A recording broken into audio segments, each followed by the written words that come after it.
Hello all, I am the Holland Phantom, and for today's video we're going to be having a live battle from the 2025 format in honor of the World Championships that just took place a couple weeks ago. On one side, we've got the EeveeBox deck, going up against the JoltikBox deck on the other side. The Eevee deck is going to be focused on using Eevee's evolutions to deal either fast damage or disrupt the opponent, and also uses the Noctowl line to search out whatever trainers the player needs from the deck. And the Joltik deck is going to be focused on using Joltik's attack to power up either Iron Hands EX or Pikachu EX to take fast knockouts and end the game as quickly as possible. So we'll see which of these two decks can nick the victory today. But before we begin, I'd like to highlight our fan picks for the week, so a big thank you to Discord users Martin and Desu for submitting their Pokemon pictures. And if you'd like to have your Pokemon pictures featured in a future video, please be sure to join our Discord, which I'll link in the description below. And like always, please be sure to leave a like, comment, and subscribe to this channel and to my Twitter account at Holland_Phantom so you don't miss out on any new Pokemon TCG content. And now with that out of the way, let's get into the battle! And here we go, the battle has started, with both players flipping over their starting Pokemon. On the Eevee side, we've got Eevee as the active Pokemon, and on the Joltik side, we've got Mew EX as the active Pokemon. The Eevee side is going first, benching a Hoot, and now they're going to be activating the item card Nest Ball, searching the deck for a Fan Rotom, and now they're going to be activating the Rotom's ability Fan Call to search the deck for another Hoot and two Noctowl to add to their hand. This ability can only be used on the first turn of the game. Okay, there we see the second Hoot coming down, and now the turn passes. So we've got three Pokemon on this side ready to evolve in the future turn, and on the other side, the player's going to be starting off by benching three Pokemon so far, Latias EX, Miraidon EX, and Joltik. And then we see Miraidon's ability activating Tandem Unit to search the deck for up to two Lightning-type Pokemon to add to the bench. And then we see the Iron Hands EX and Pikachu EX coming down. A full bench on the first turn of the game. And next there we see the Pokegear being activated to look at the top 7 cards of the deck, and the player can choose to keep any supported card that they find in their hand. And it looks like they're going to be choosing Crispin. So the rest of the cards are going to be shuffled back in. Oh, but first the player's going to be activating the Crispin card to search the deck for two basic energy cards of different types. They can attach one to one of their Pokemon and put the other one in their hand. So it looks like the Metal Energy is going to be going onto the Pikachu, and the manual attachment is going to be the Grass Energy on the Joltik. Okay, there we see the Mew retreating for free, promoting the Joltik. So we should be seeing the Jolting Charge. Yeah, there's the attack. To then search the deck for up to 2 more Lightning Energy and 2 Grass Energy to attach to their Pokemon in any way that they want. So both Iron Hands and Pikachu are going to be getting a Lightning Energy and a Grass Energy each. And with that, the Pikachu is fully powered up to use its Topaz Bolt attack on the next turn. It's going to be dealing 300 damage, able to take the KO on pretty much anything. So let's see what the Eevee player can do.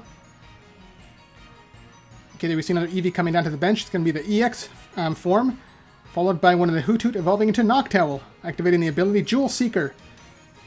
And now the player can search the deck for any 2 trainer cards to add to their hands. They're going to be choosing their own Crispin and a Terra Orb. So they're going to be activating the Terra Orb to search the deck for any Terra Pokemon, and it's going to be the Sylveon EX to evolve their active Eevee. And now Crispin is going to be activated to search the deck for a Psychic Energy and a Water Energy. Probably both going onto the Sylveon. Yeah, both energy coming down to the active Pokemon. It does need 1 more energy, though, to be fully powered up. Actually, never mind. The player does have the Sparkling Crystal to reduce the energy cost by 1. And there's the attack, Angelite, targeting down the benched Pikachu and Iron Hands on the opponent's bench, and then shuffling them both back into the deck. So all that work that was just done in the previous turn by the Joltik player just got undone.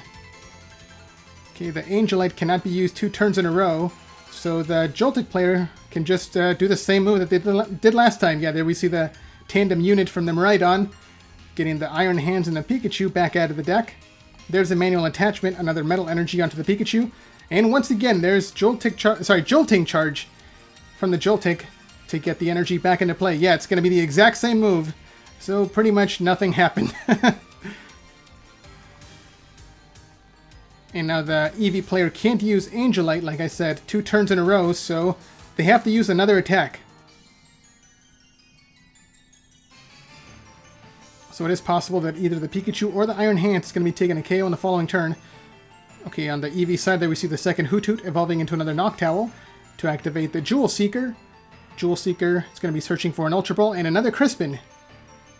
There we see the Ultra Ball coming down to the bench, into play, discarding 2 cards from the hand, and then searching the deck for any Pokemon to add to the player's hand. It's going to be the Leafeon EX, evolving the benched Eevee.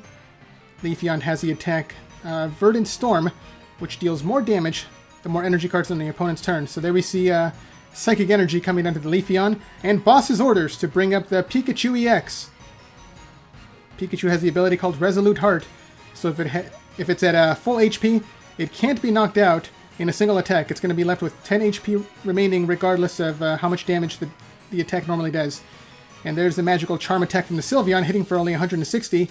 It does break the Resolute Heart ability, and the Joltik player is going to be using Boss's Orders to bring up the Leafeon EX. So it looks like Leafeon is going to be getting KO'd by Pikachu's Topaz Bolt. But first we see Bravery Charm coming down to the Iron Hands, giving it 50 more HP. And there we see Mew's ability to draw one card from the deck, and there's the attack. Topaz Bolt, discarding all the energy from Pikachu, dealing 300 damage to take the KO against Leafeon and taking the first 2 prizes of the game. Okay, there we see the Sylveon coming back into the active spot. The player's going to be activating a Nest Ball to search the deck for any basic Pokemon to add to their bench. It's going to be the Fezandipity EX.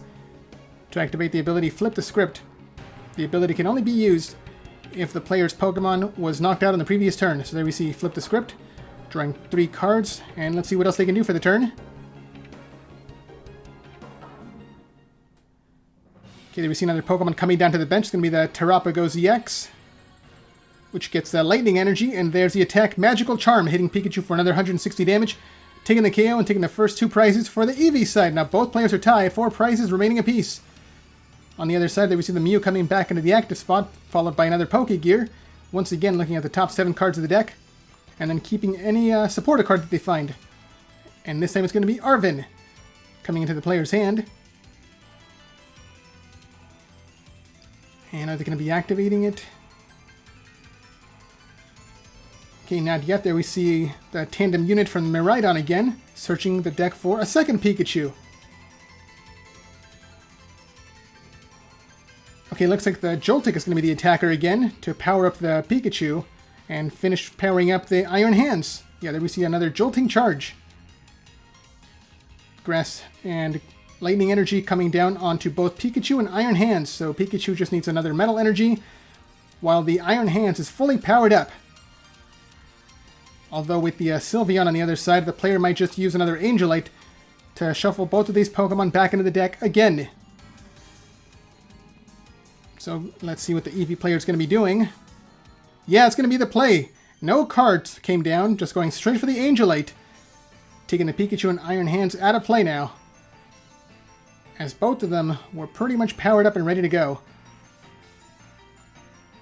Okay, so we might be seeing another Tandem Unit. Yeah, there it is, Tandem Unit, searching out the Pikachu and Iron Hands. It's going to be the same thing all over again. And then the Jolting Charge can just power them up immediately. Oh, but first, there we see Arven searching the deck for a tool card and an item card. So it's going to be a Power Glass and a Nest Ball coming into the player's hand. Do they have any energies to manually attach? There we see the Power Glass coming down to the Pikachu. There's the tech, Jolting Charge. Again, searching the deck for, same as before, 2 Lightning, 2 Grass coming down onto Pikachu and Iron Hands. So the Sylveon, sorry, not the Sylveon player, the Eevee player stalled out for a turn. Let's see if it was enough to draw into something useful. Oh, actually, once again, playing no cards, just going straight for the attack. Magical Charm that time, taking the KO against Joltik, and taking 1 prize card. So they are 1 prize in the lead. On the other side, we see the Mew coming into the active spot, followed by Nest Ball, to search the deck for their own Fezandipity, because one of their Pokemon was knocked out. They can also use Flip the Script to draw another 3 cards out of the deck. So let's see if they have a Metal Energy to equip onto the Pikachu for the Topaz Bolt. Okay, this ought to do it. There's Earthen Vessel, discarding Clefairy from the hand for 2 energy cards from the deck. And there's the Metal Energy and a Lightning Energy. So Metal Energy onto Pikachu will power up the Topaz Bolt. But it cannot take the KO against Sylveon, because Sylveon's Magical Charm protects it from 100 damage. Actually, but the player's going to be going around it, using Boss's Orders to bring up the Fezandipity. And Fezandipity can be KO'd this turn. Yeah, there's the attack, Topaz Bolt, taking the KO against Fezandipity. discarding all the energy from Pikachu and taking 2 more prizes for the Joltik player. Okay, the Terapagos comes into the active spot, and also the Power Glass activates on the Pikachu. If it's in the active spot, it gets an energy from the discard pile back onto it. And it's going to be the Metal Energy. Okay, the Eevee player is going to be activating Crispin to search the deck for 2 basic energy cards. It's going to be a Water Energy and a Grass Energy, both of them coming down to the Terapagos. There we go, so it's fully powered up to use its Crown Opal attack. And there's Counter Catcher to bring up... Yeah, to bring up the Mew on the bench. It has 180 HP. Just within range of the Crown Opal to take 2 more prize cards. But first there we see a Buddy Buddy Poffin to search the deck for another Hoot Hoot to place onto the bench. And next we see an Air Balloon coming down to the Terapagos to give it a free retreat cost. Okay, actually Terapagos is not going to be the attacker. It's going to be Sylveon once again using Angelite. Targeting down the Pikachu and Iron Hands. So same old story, just shuffling them back into the deck. But now the Miraidon player doesn't have... Sorry, the Joltik player... Never mind. I was about to say they don't have the Joltik, but they just got another one, so yeah. Forget what I just said. They did use the Miraidon ability to search out the Pikachu again. So they don't have access to their Iron Hands. The Joltik now gets a Psychic Energy to power it up.